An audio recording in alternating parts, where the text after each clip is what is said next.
Hey everyone, Sean here. Before we get to the show today, I have an exciting announcement for you all. My go-to-market services business, Mind It Light Consulting, has a new name, new look, new feel, Beacon GTM.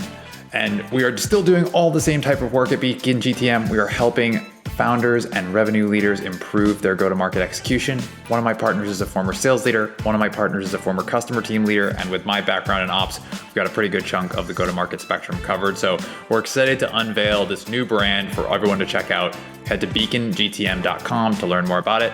All right, that's enough of that. On with the show.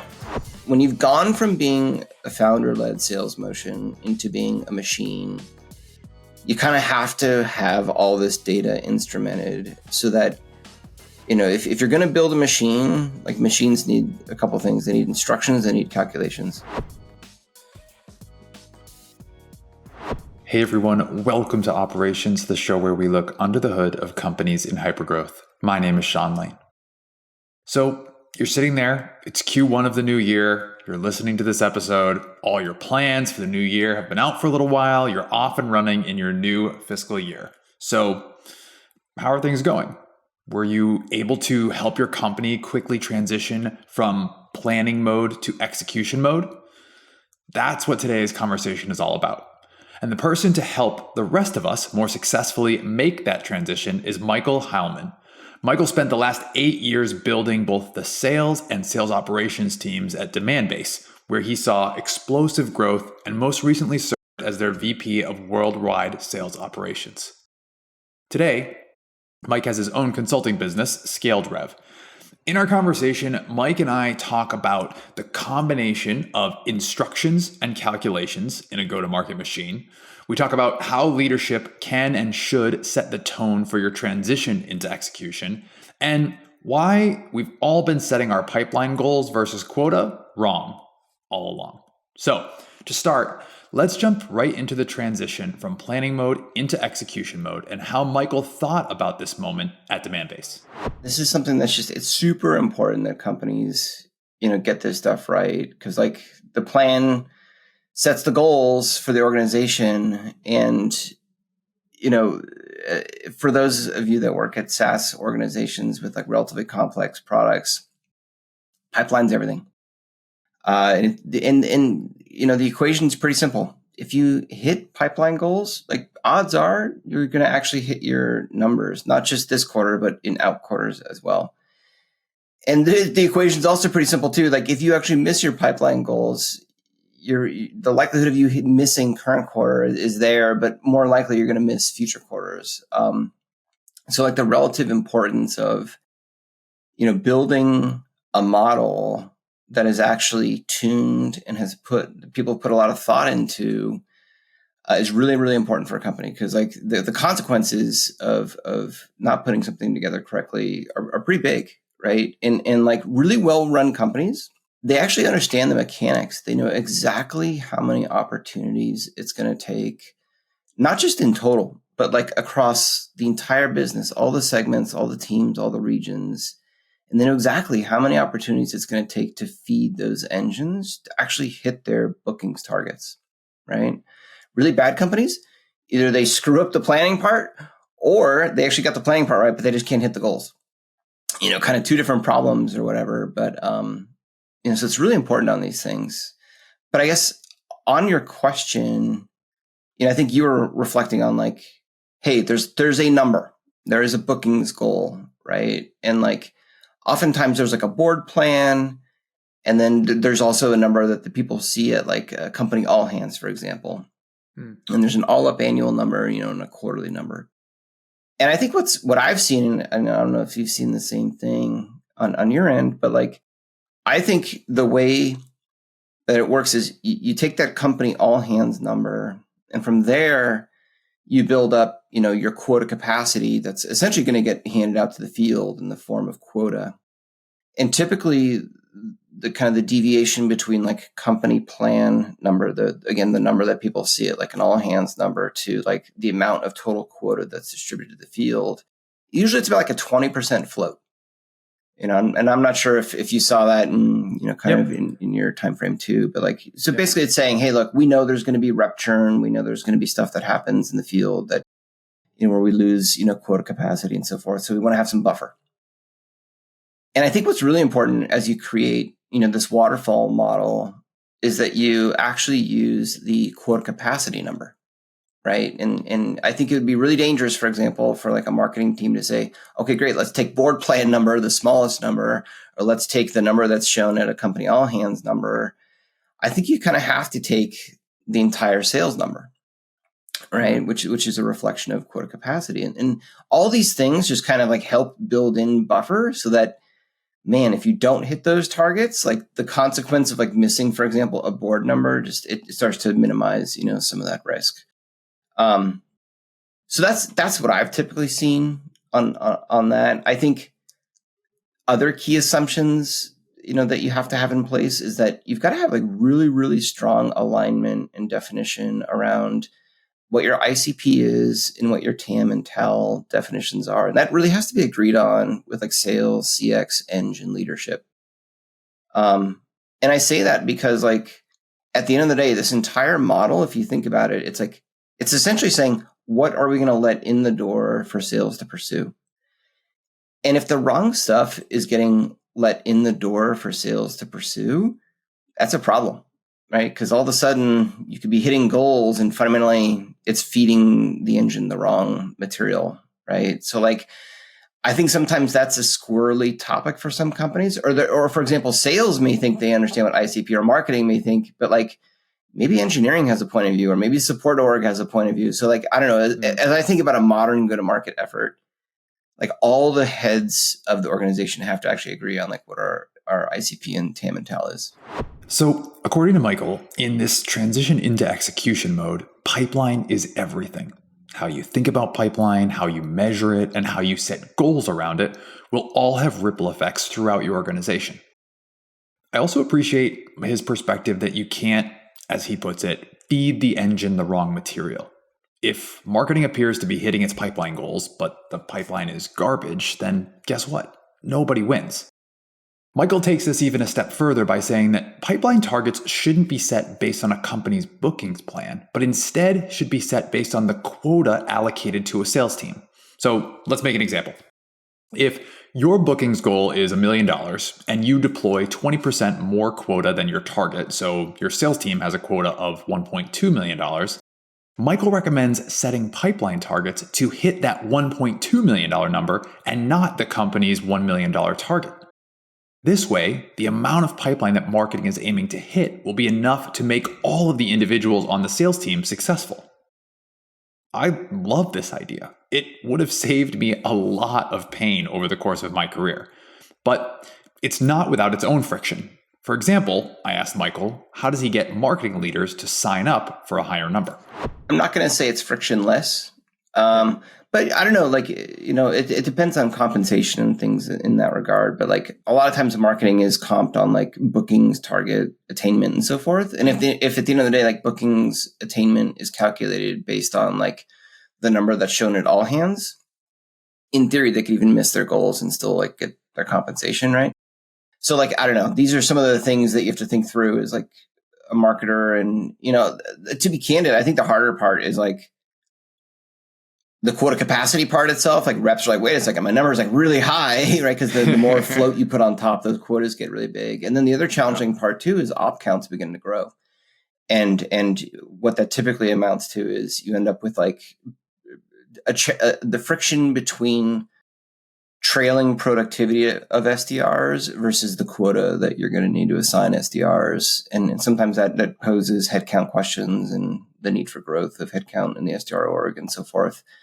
But I've seen that be friction. And yeah, the marketing department, they have a hard time swallowing it too. But it's tough for everyone. It's not just a singular department that has a tough time with it. And so it also sounds like what you're saying is in order to even think about the execution arm, there's a bunch of prep and kind of prerequisites that need to happen in order to make that a reality, right? So you started to talk about some definitions, right? You got to be on the same page about what your ICP is. That's right. And then I think another extension is all these different components that you're talking about, bookings, pipeline, op count, conversion rates. You actually have to be instrumented in order to show all those things, which like might not always be the case. Yep. Right. So how do you start to kind of look at your plan? And you probably had to do this as part of the planning process as well. But like, how do you make sure that you even have the ability to report on how you're doing against all of the other components of the plan before your year starts? Yeah. I mean, this gets to like data, data prep and so forth. And I'll just broadly say that like really early stage companies are going to struggle with this stuff, right? Because I mean, early stage companies, it's like, hey, we got 5 sales guys and we're gonna try and each get 2 deals a quarter or whatever, and the problem's a bit of a different challenge. I think to the stuff that you're talking about and the stuff that I'm really familiar with, which is like when you've gone from being a founder-led sales motion into being a machine, you kind of have to have all this data instrumented so that if you're going to build a machine, like machines need a couple things. They need instructions, they need calculations. And instructions is kind of that enablement layer, right? Like how are we going to like repeatedly tell people and help people understand how to like come into this role and perform. And if they do these things, they're going to perform well. The calculations part is kind of like that falls on the rev ops, sales ops part, which is like, hey man, like this is one big equation. And like we have enough data now because the business has grown big enough to actually look backwards in time and do analysis and understand what are our conversion rates at every step of these opportunities, and understand all the way from upper funnel all the way to our close rates in the business. Basically we have a really good understanding of how the business performs. And there is a growth curve to get there, right? And I'm happy to chat through some of that stuff with you too. But like there's a lot of work that has to be done on the data side in order to prepare this so that people can make these calculations to inform, models like a marketing waterfall. And I think for each of those steps in the waterfall, taking the time now in both the instructions and the calcs side of this machine to align on those definitions, like you have to do that now. Otherwise, you're going to be arguing about the definition of an MQL all year long. Oh, yeah. Right. Like, I think you have to get that stuff in place so that, like, if when you get to that, first moment of reporting on actuals versus targets for the year, it's not a conversation of, well, wait a second, what counts as an MQL again? Or like, what is this in the ICP bucket or is it not? That's right. That's right. I mean, that's where like, that's why I feel like probably the 2 biggest things that you have to nail as a business would be the ICP. And then, of course, the list that branches off that, like your target addressable market and target account list. But like, if you get the ICP and you're actually like aggressively conservative, most businesses think they can sell to everyone, right? But like, I'm a big fan of saying like, at the end of the day, like you can't sell to everyone, and the proof is in the pudding of renewal rates. And so look at trailing renewals data. You're going to know who your real customers are, and the stuff that churns out, you're just not ready for it. Or maybe they're not ready for you, right? And so use that as your guide on ICP. And that's going to solve the top end thing, which is what you're alluding to, which is like, oh man, there's a ton of stuff coming through. Like, we're not fighting about things. So you have to nail that ICP piece so that as a company, you agree that if it's in this funnel, like we believe we should be able to win this stuff. And then the other key thing is, and this is where I've seen things get a little bit wacky for people too, is just what is the definition of pipeline? And that's a critically important thing because that's going to influence all your modeling of how many MQLs or MQAs do we need to get to pipe, and then furthermore, pipe to close ratios, and that's where you start to see, that's where like you can start to see some wacky numbers, right? Or like abnormalities where like super high close rates, but like really low on the upper funnel. So it's like, wait, what's good? It's like, okay, well, we have a really high bar for pipeline, or vice versa. Like sometimes the bar is like really low to get into pipeline. You might see that at like, a really early stage startup, but then you see like 10% win rates, right? And so it's about finding the happy medium there. And I think it's critically important that you come to like a really strong agreement on what is defined as pipeline. Machines are instructions and calculations. Instructions and calculations. And Michael's point here is you have to get everyone aligned on what goes into both those instructions and calculations. If you don't, you're going to spend your whole year haggling over everyone's different expectations and interpretations of the plan. But as we discussed, you have to be instrumented well in order to pull this off. And it's not just about counting stuff. That's only the beginning. So I'm curious what Michael has done to ensure that he's ready from a data perspective to make this switch from planning to execution. When I think about like data readiness and it's going to be in support of the funnel, which we haven't really touched on too much, but I'll kind of dive into the funnel and kind of what I'm familiar with. And I know there's like a million different ways you could do this, but I think generically speaking, this is going to relate to many people. What I'm familiar with is there's kind of like two aspects of it at the very top end, and that would be like the MQL and then the MQA, and those are kind of the top entry points. And then underneath that, you kind of have like a common system for traveling through to pipeline, and that'd be either MQA, MQL, traveling through to qualification, and then into SQL. SQL and then SQL to pipe, right? We had an intermediary step, SQL, to discovery, and then a discovery to pipe, which I think a lot of people also have. But I think to that point, as we think about this, you're going to need to understand a few things as it relates to that funnel, right? So like we talked a bit about like, okay, there's a bookings target. Okay, well, we know we're going to need a certain amount of opportunities, and we can talk through how do we like get to the right amount of opportunities. But let's just say you've come up with the right amount of opportunities. Okay, this quarter for this team or at a total level, we know we're going to need X amount of opportunities. Well, what's that math equation to back into? Well, how many MQAs or how many MQLs should we actually be striving towards? And like fundamentally, what are the goals at the very top level? What are the goals of SQL? What are the goals of Disco? And what are the goals of pipeline?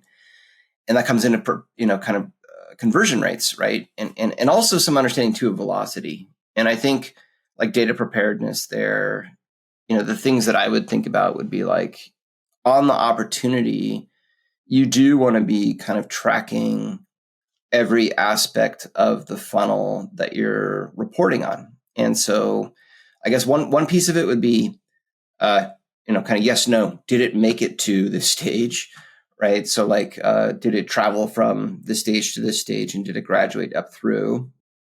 And that's one part of it. So we understand like how far did it go? I think another field that you might want to consider too is the velocity aspect of it, which is, okay, this thing was created, but a certain amount of time passes obviously in between. So it's aging, right? And you kind of do also want to understand, well, how long was it, in MQL versus SQL, versus Disco, and ultimately getting to pipe. And that helps you on the velocity side. And so, you start to think about like maybe date captures or time deltas in between or running total of time or whatever, and that's statically captured on the opportunity so that you can report on it later. Mm-hmm. Third, this is a little bit more nuanced, but like it's something that I believe in because like, and I'm sure you get this all the time too, but like we always get asked for historical reporting. You get a new CRO that comes in, and what do they say? Oh, I want the last trailing 4 quarters, 6 quarters, 8 quarters of data, and show me what it looked like. And the truth is that a lot of this reporting on the opportunity basis, yeah, it's going to be, did it make it to this stage or that stage? But it's going to be about the accounts. And a lot of that account data is going to be like firmographic data. What segment were they in? Were they, what industry, how many employees did they have or how many salespeople? What was their tech stack? These types of things. But the truth is those fields are alive. And so running that report in the present about data that happened 2 years ago, it's going to be all over the board. You're going to get all these different answers. And so I'm always a big fan of like in the opportunity, you actually record very key elements of your data statically on that opportunity at the moment of conversion, so that if you ever need to do historical reporting, you can actually see the business as it was, in that moment of time versus some, current, because then you could have the wrong, derived understanding, in the present. Yeah. And I think that concept extends beyond just the firmographic factors about the account. It also applies to the people who work at your organization, right? Yeah. People get promoted, people switch teams. They have different folks that we're servicing or working on that account at that moment in time that are not on it now. And so, that's right. The more kind of snapshots that you have on the opportunity, I think the best way to think about the opportunity in general is it's a moment in time, right? It's a sale at a moment in time. And so everything you're capturing on it should be reflected. One thing that I wanted to ask about, as you're talking about kind of this funnel and you're talking about all of these different factors, velocity, timing, aging, I think ops folks, myself included, tend to over optimize things for the new business funnel. When in reality, for a lot of companies, upgrade, expansion, existing customer dollars will make up a significant portion of the plan. Yeah, that's right.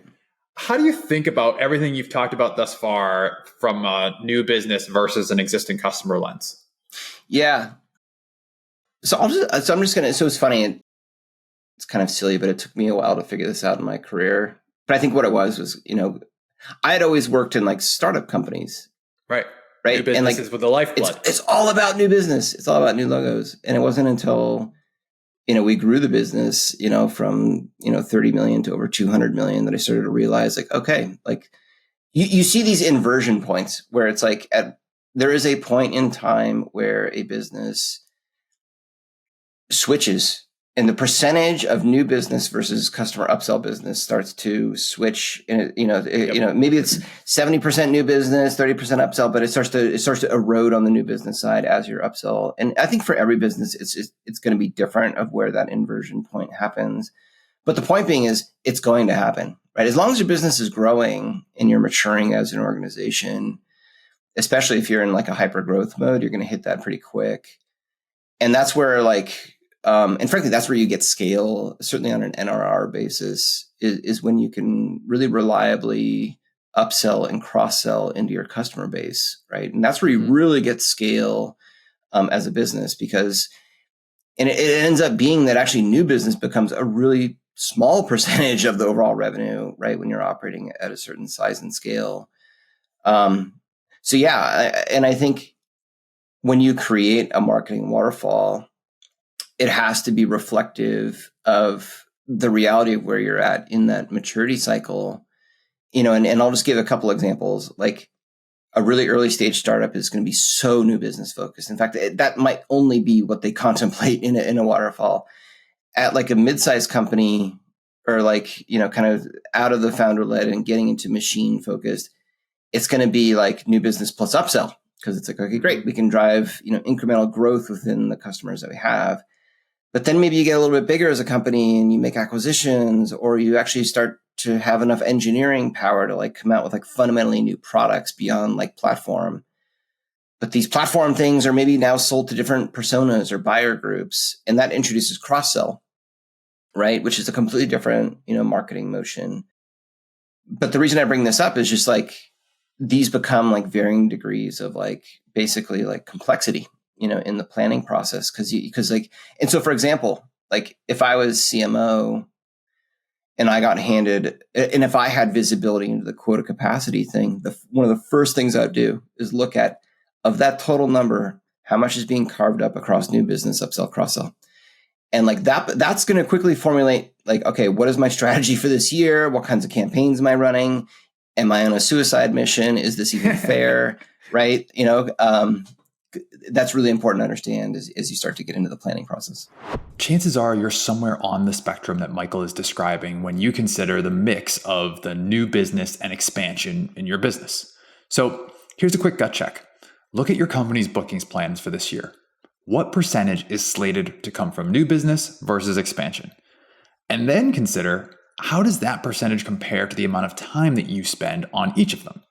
If your plan calls for a 50-50 split between new biz and expansion, do you spend half your time on the upsell expansion funnel? My guess is that there might be a mismatch here. So how can you take steps to correct that? All right, let's get back to Michael. We've talked a lot about the preparation required to move from planning to execution, but at a certain point, you gotta actually execute. We've spent plenty of time on this show talking before about the operating rhythms that you can use to keep a business on track. But one in particular that I wanted to ask Michael about was the routine around pipeline creation. He's told us pipeline makes the engine go. So how do you inspect the pipeline efforts of the company so that you have enough to hit your goals? In the past, I've called this the pipe crawl meeting, the pipeline council. Michael calls it the funnel working group. No matter what you call it, what is this routine and how do you run it effectively? Here's Mike. Fundamentally, it has to exist, right? It's one of the most critical functions of the business pipeline. And really the core stakeholders have to own it. So it's the CRO, CMO, it's going to be SDR leadership. It's going to be RevOps leadership. It's going to be marketing ops leadership. It's going to be, this is, and sometimes too, you can break these things into two separate meetings, but for the purpose of this, let's just say it's one. You would also have sales, like top level leadership, attend these meetings as well. And it's going to be a weekly cadence. I've typically seen these things happen on a Friday. I don't know if that's necessarily right or wrong, but that's when they that I've seen them happen, in my career. And it's basically, it's kind of got to be like a little bit of an orchestrated meeting where either RevOps or marketing ops is going to run it. And maybe there's room on the top of the agenda to like talk through like some new news, like here's programs we're doing, or here's like things that we've got going on. Here's some like regional events we've got. So there's like awareness of like things that we're doing to drive pipeline that at least inform everyone who's building pipeline. Hey, here's kind of what's going on. And then there is that, kind of reality check of like, okay, we're now going to stare at some dashboards and actually see how things are going. And I would say, at least from what I've seen, probably the best thing is there's kind of two ways to look at the data. One is like a funnel-based view, and then the other is kind of like an actuals view. And this would be like on a quarterly, in a quarterly view. I mean, if you're a monthly business, you could do the same thing, but, I'm just speaking from a quarterly view. And on the funnel side, it's all that stuff I mentioned earlier, which is like, MQA, MQL, and how are those like basically going through the funnel. And what's important there, I think, is of course the numbers, which that kind of comes out in the actuals reporting, but the actual conversion rates, right? So how are we seeing these actually convert through the funnel? Because if you rewind to Jan 1 when the plan was launched, well, we knew the bookings totals and we reverse engineered how many MQLs we would need, for example. Well, that was based on assumptions of how things would actually graduate through the funnel. And so through the course of that year, so let's just fast forward to, it's now March 31. Let's just say we're calendar year. Okay, well, what were the conversion rate actuals? And like, were those actually aligned with what we thought they were going to be? Were we too aggressive? Were we too, this or that?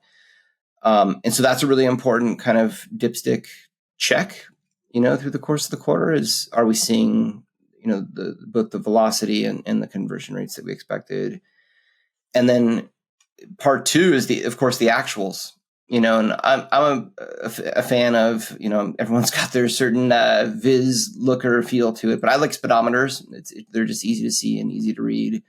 But I like to start with a percentage of through the quarter, so, okay, great. It's, Feb 1, we're, 30 some odd percent through the course of the quarter. Now let's look at percentage basis. How are we doing across, the goals across all the main buckets? And, I guess the main buckets that I would be looking at is like on a total basis, like percentage pipe op count versus goal. And I'd then break that down into segments, right? And then I would also look at percentage pipe op count versus goal across the discrete op types. So the model was assuming a certain amount of new business, upsell or cross-sell, and are we tracking against those goals? Because I'm sure you've seen this too, Sean, but it's like sometimes if you just look at the top level numbers, you actually get it right for the wrong reasons, right? Like, we're crushing it. We're doing really good. It's like, well, actually 2 of your business units are sucking wind and you're really overperforming on this other one. And it's like, is that okay? Like, is this a new normal? Was it an anomaly? Like, is there's definitely like a danger of a zoomed out view there, right? Yes. Like you have to, I think, look at it by segment. I've even had flavors of this meeting where we ended up having multiple meetings where you only talked about one business unit per meeting. Yeah. I think that maybe was overkill, but like if you have different leaders for each segment, it might make sense. Like, how do you think about that? How do you accomplish everything you need to accomplish? Because I mean, you just outlined a ton of stuff, ton of stages in the funnel, ton of different business units. The more complex the business is, that doesn't even get into the new versus expansion stuff we were talking about before. Like, how do you get everything across that you need to get across in this routine? Yeah. And make it a worthwhile use of people's time? Yeah. So I think where we landed was kind of what you were saying. So the one meeting that I was referring to, it is that top level meeting. And in that meeting, it's, are we hitting or not hitting? And if we are hitting, great. Are we hitting across all the segments? Where are the issues? And there's an understanding of where the issues sit at a segment level or even op type level. One click down from that, there is like a lower level meeting where it's like maybe like a rev ops person, a marketing ops person, an SDR, like ops or SDR leader with maybe a second line or frontline sales managers even. And then it's reviewing those numbers in a pool. And you go into that meeting understanding from the bigger picture where things are going well versus maybe where things are not going so well. Got it. And it's like, that's where it's like, you can come into those meetings with like a little bit of instruction on like, hey, so-and-so, this is turning out really well. What are you seeing? Why is this going so well versus over here? This is not like, do we have a laggard on the team? Is it one person dragging it down? Is it, across the board, we're seeing certain issues with SDR productivity. And that can become a bit more of a triage. And those groups, in theory, should influence the feedback that goes into like the next top level meeting of like, hey, here's what we found, here's what we discovered, here's why that number is low. I think that cycle makes sense. I'll be very honest with you. Like, of all the routines that I've implemented in different companies, like this by far is the one that I have struggled with the most. Right. Yep. And I honestly don't think I ever fully nailed it. Right. I think I've had 4 or 5 different flavors of it, different iterations, different approaches. And I think one of the reasons, there are many, but one of the reasons that it is a difficult routine is it can very quickly devolve into finger pointing because of the breadth of stuff that we're talking about, right? Yeah. You mentioned, look, you got to look at each of the conversion rates against the assumptions you made in your operating plan. Is SQL to discovery different than we expected? Is Disco to op different than we expected? Is our win rate different than we expected? Yeah. And then you eventually have to have a conversation about what are we going to do about it? Yeah. And so it can very quickly become tense when things aren't going well. If everything's in the green, it's the easiest meeting in the whole world, right? Like, great work, everybody. Put, pour some more gas on the fire and off we go. Yep.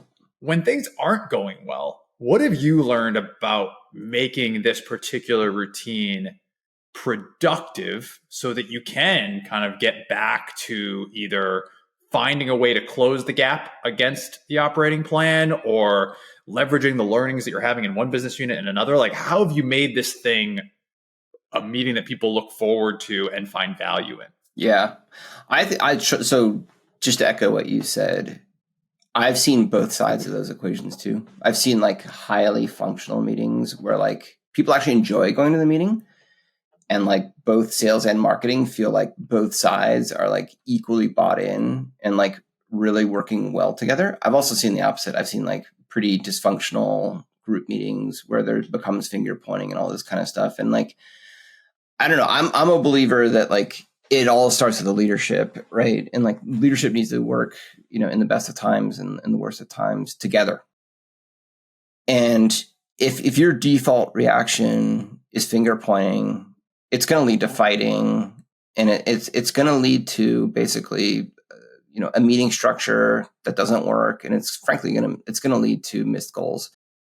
I'm just going to very bluntly say that if you're in these meetings and you're a CRO, CMO, and you're fighting, you're fundamentally not going to be delivering on the most critical aspect of your job, which is pipeline that's going to result in sales. And in virtually all scenarios where I have been in those situations where they become toxic and finger pointy, those people don't last long because eventually that stuff nets out and misses, that becomes a CEO problem. A CEO steps in and goes, oh, this is dysfunctional. They're not actually solving the problem. You're gone. And in comes somebody new who has a clean, fresh perspective on things. So I guess I'm a believer in like the leadership sets the tone. And at the end of the day, like it has to be all hands in, right? So if pipeline's low, it's like, yes, there's going to be issues. Like, and I'll just broadly say too, maybe there's like these rare moments where you walk into these meetings and like every needle's green.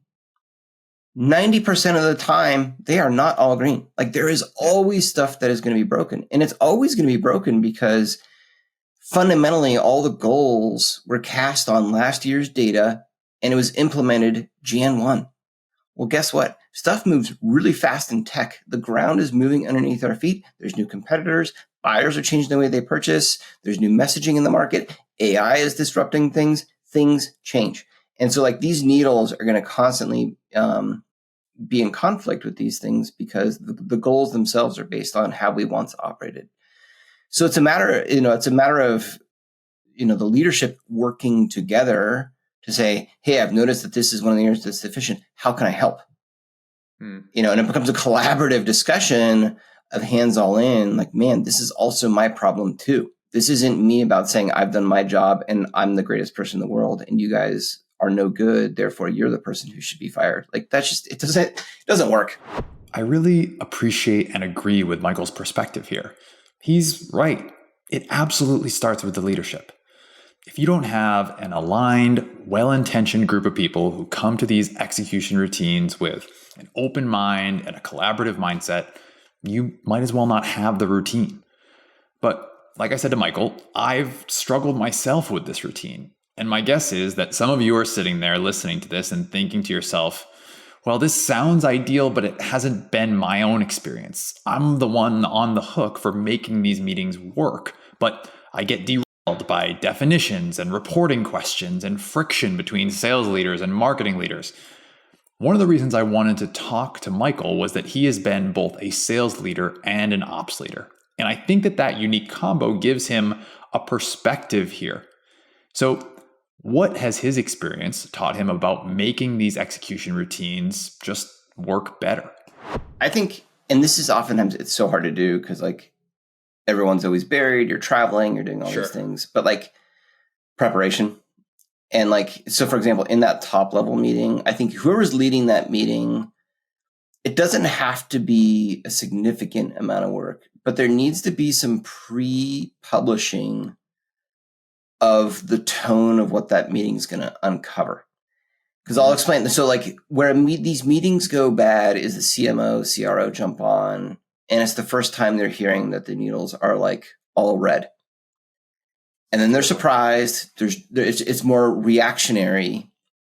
Like what's going on? And like they don't even know what to do. They don't want to look foolish in front of their peers and all these types of things.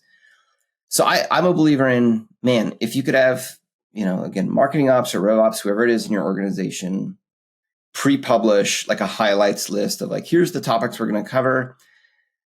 And maybe even like a day before, there's like a mini prep meeting with the top levels of like, here's what we've uncovered and here's what we found. And then there's like a little bit of like agreement between those two. Like, here's how we want to talk about this with the team and like how we're going to talk about going about this with the team. In those live meetings, like the perception in the room and like just the ability to like believe in the path forward gets a lot stronger, right? And that's very different than like people in real time reacting to data that they didn't even know existed, and then they're fighting. I think it's a great tactic, right? Because then you're basically laying the groundwork before people even get there. Hey, like we're going to talk about the shortcoming of top of funnel leads today. Like, come with ideas for campaigns that we can use to maybe, fill the void that we're going to have on our numbers, which by the way, will have this impact on pipeline in Q2 and this impact on bookings in Q3 if we're not able to solve it. Yeah. Yeah, totally. And I'll also say too, that there can be a bit of laziness, and I'm sure you've seen this too. There can be some laziness on this too, where let's just paint a picture. In a certain area of the business, the numbers don't look good. And there becomes a group understanding of, well, that's because of X. And let's just say, oh, it's this one SDR team. They're underperforming or whatever. And then it's like, okay, well, that SDR leader has to attend these meetings every week and say, here's what we're doing to like solve this challenge. But then it's like week 2, week 3, week 4. And it's like, okay, maybe it's not improving.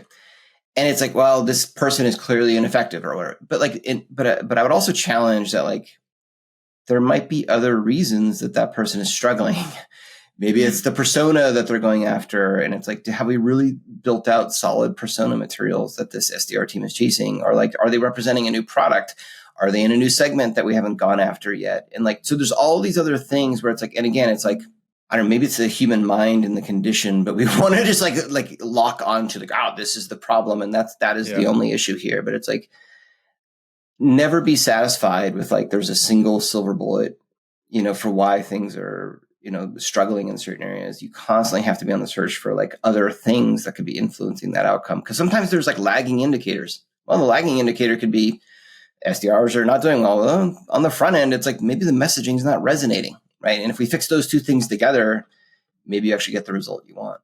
I think that's a good macro point for everything we've talked about, right? Which is like, if you do the right legwork up front to instrument everything, understand all the levers that are available to you to make improvements in the business, you don't have to fix that one thing, right? Alone.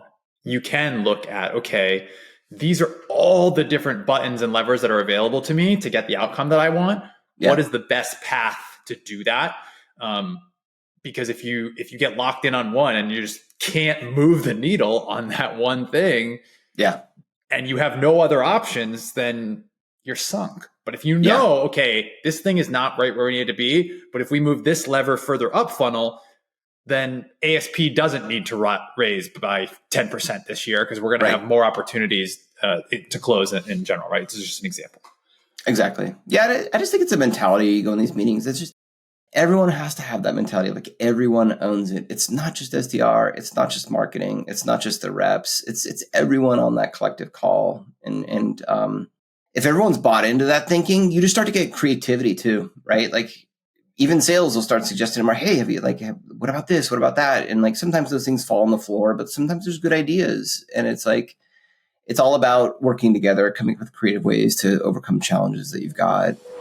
Before we go, at the end of each show, we're going to ask each guest the same lightning round of questions. Ready? Here we go. Best book you've read in the last 6 months? To be honest, I spend most of my time listening to long format podcasts. And so one of those is great. What do you got? Yeah, I mean, I'll pivot to that just because I've been getting into some of those recently, but a big fan of Lex Fridman. I'm not sure if you guys have listened to him at all, but he gets some really top level interviews. I mean, if you want to listen to Mark Zuckerberg talk about llama and LLMs and get really deep on that stuff, or a lot of the stuff with Elon Musk is really good. He gets into some great political content too, which is great. And then also too, just, I took some personal time off in between jobs and really enjoyed a lot of the content from Andrew Huberman. Does a lot with just mental health and how to think about a lot of things in your personal life and so forth. And just, I think with the crazy work schedules that all of us have and so forth, any tips or tricks that we can get on, achieving better mental health is definitely beneficial. Podcast recommendations always welcome here. Yeah. All right. Favorite part about working in ops? Tough question. But I would say if you can actually understand a business challenge / need, and then translate that into insights or analysis that get rendered into widely used dashboards in like a weekly, or whatever cadence it is, daily basis that actually have impact and change on the business. It's really powerful. And that's the stuff that can like pay dividends like well into the future. I mean, there's a ton of things I love about it, but that's got to be because those take a long time to do right. And like, man, if you can nail it, it really pays off. Flip side, least favorite part about working in ops? Probably my Slack. And can you approve this for me? Yeah, I mean, I had all the contracts and approvals routing through me, and it's an unfortunate reality of business, and it's just one of those things that. It becomes a time suck and unfortunately doesn't add a tremendous amount of value to the business. I don't think you're alone. I posted something on LinkedIn about how I manage my Slack, and I've never had so many comments of just people feeling like, oh my God, I feel so seen with this. Like, it struck a chord with people. Like, I think ops people and their Slack is a whole different topic. All right.